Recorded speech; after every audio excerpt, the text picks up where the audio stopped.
ಖಾಸಗಿ ಆಸ್ಪತ್ರೆಗಳಲ್ಲಿ ಡೆಂಗಿ ಪರೀಕ್ಷೆ ದರ ನಿಗದಿ ವಿಚಾರಕ್ಕೆ ಸಂಬಂಧಪಟ್ಟಂತೆ ಆರೋಗ್ಯ ಸಚಿವ ದಿನೇಶ್ ಗುಂಡೂರಾವ್ ಪ್ರತಿಕ್ರಿಯೆ ಕೊಟ್ಟಿದ್ದಾರೆ. ಖಾಸಗಿ ಆಸ್ಪತ್ರೆಗಳ ಡೆಂಗಿ ದರ ನಿಗದಿ ಸಂಬಂಧ ಸಭೆ ನಡೆದಿದೆ. ಟೆಕ್ನಿಕಲ್ ಎವಿಡೆನ್ಸ್ ಆಧಾರದ ಮೇಲೆ ದರ ನಿಗದಿ ಮಾಡಲಾಗುತ್ತೆ. 3 ವಿಧದ ಡೆಂಗಿ ಟೆಸ್ಟ್ ನಡೆಯುತ್ತೆ. 3 ಪರೀಕ್ಷೆಗೆ ದರ ನಿಗದಿ ಮಾಡಲಾಗಿದೆ. ಹೊಸ ದರವನ್ನ ಎಲ್ಲ ಆಸ್ಪತ್ರೆಗಳು ಫಾಲೋ ಮಾಡಲೇಬೇಕು. ಪರಿಷ್ಕೃತ ದರ ಪಾಲನೆ ಮಾಡದ ಖಾಸಗಿ ಆಸ್ಪತ್ರೆಗಳ ವಿರುದ್ಧ ಕಾನೂನು ಕ್ರಮವನ್ನು ತೆಗೆದುಕೊಳ್ತೇವೆ ಅಂದರು. ಟೆಕ್ನಿಕಲ್ ಕಮಿಟಿ ಅವರು ಒಂದು ವರದಿ ಒಪ್ಪಿಸಿದ್ದಾರೆ. ವರದಿ ಆಧಾರದ ಮೇಲೆ ಈಗ ರಿಪೋರ್ಟ್ ಸಬ್ಮಿಟ್ ಮಾಡ್ತಾ ಇದ್ದಾರೆ. ಸೊ ಆ ರಿಪೋರ್ಟ್ ಬಂದ ತಕ್ಷಣ ನಾನು ಇವತ್ತೇ ಅದನ್ನು ಅಪ್ರೂವಲ್ ಕೊಟ್ಟು ಇವತ್ತು ಸಂಜೆಗೆ ನೋಟಿಫೈ ಆಗ್ತದೆ. ಏನೋ ಅದಕ್ಕೆ ಸುಮಾರು 3 ಥರ ಟೆಸ್ಟಿಂಗ್ ಮಾಡ್ತಾರೆ. NS1, ಎಲಿಸಾ ಮತ್ತು ಇನ್ನೊಂದು ಮೂರು ಥರ ಟೆಸ್ಟಿಂಗ್ ಇರ್ತದೆ. ಅದಕ್ಕೆ ಸಾರ್ವಜನಿಕರಿಗೆ ಯಾವುದೇ ರೀತಿ ಅದಕ್ಕೆ ಹೆಚ್ಚಿನ ದರ ಕೊಡುವಂಥದ್ದಕ್ಕೆ ಆಗಬಾರ್ದು. ಕನಿಷ್ಠ ದರದಲ್ಲಿ ಎಲ್ಲರೂ ಕೂಡ ಟ್ರೀಟ್ಮೆಂಟ್ ಟೆಸ್ಟ್ ಮಾಡಿಸ್ಬೇಕು ಅಂತ ಒಂದು ನೋಟಿಫಿಕೇಶನ್ ಮಾಡ್ತೀವಿ.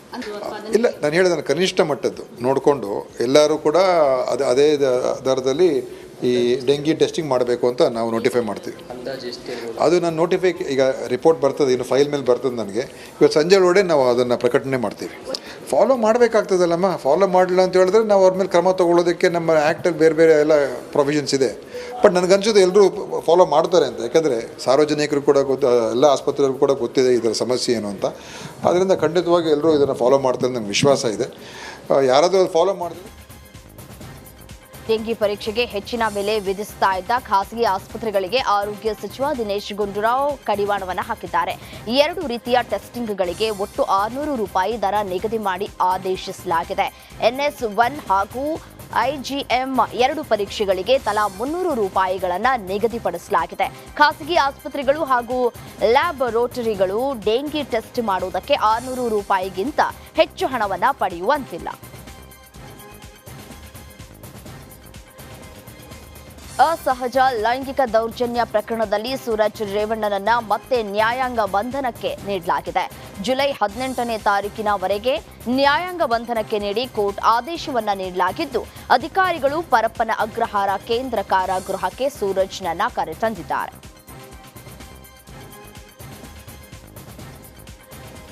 ಹಿಂದೂ ಧರ್ಮದ ಬಗ್ಗೆ ಮಾತನಾಡಿದ ರಾಹುಲ್ ಗಾಂಧಿ ವಿರುದ್ಧ ಚಿತ್ರದುರ್ಗದಲ್ಲಿ KS ಈಶ್ವರಪ್ಪ ವಾಗ್ದಾಳಿ ನಡೆಸಿದ್ದಾರೆ. ಹಿಂದೂ ಧರ್ಮದ ಮೇಲೆ ಸಮಾಜ ಸಂಘಟನೆಯಾಗಿದೆ. ಹಿಂದೂ ಧರ್ಮ ಎಲ್ಲರೂ ಒಟ್ಟಾಗಿ ಹೋಗಬೇಕು ಅಂತ ಹೇಳಿದೆ. ಆದರೆ ಏನ್ ಕಲ್ಪನೆ ಇಲ್ಲದ ರಾಹುಲ್ ಗಾಂಧಿ ಹಿಂದೂ ವಿಚಾರವನ್ನ ಟೀಕೆ ಮಾಡ್ತಾ ಇದ್ದಾರೆ ಅಂತ ಹೇಳಿಕೆಯನ್ನ ನೀಡಿದ್ದಾರೆ. ರಾಹುಲ್ ಗಾಂಧಿ ಯಾರು ಹೇಳ್ಕೊಟ್ರೋ ಗೊತ್ತಿಲ್ಲ. ಹಿಂದೂ ಪದದ ಬಗ್ಗೆ ಹಿಂದೂ ಅಂದ ತಕ್ಷಣ ಹಿಂಸೆ ಏನಂತ ಪದ.